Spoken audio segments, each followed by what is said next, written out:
You're saving for the future, but is the money you're putting away doing the job you actually need it to? Jeff Rose, CFP and founder of Good Financial Sense, explains when to stash cash in a high-yield savings account and when to move it into investments for real growth potential. Tip 1. Give your cash a job.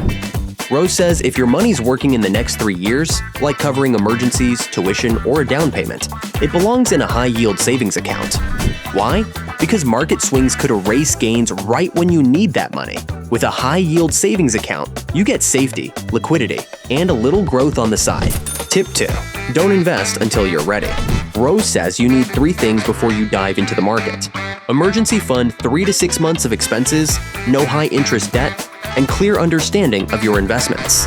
And if a 20% drop tomorrow would ruin your sleep, you're not ready to put that money at risk. Tip 3. Think in buckets.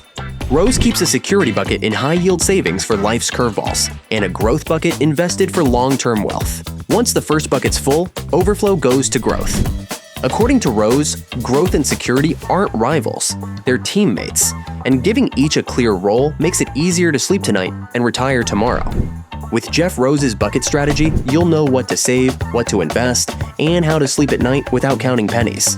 Got a money question? Head to GoBankingRates.com and ask away for a chance to win $500, plus your question could be answered by a top financial expert.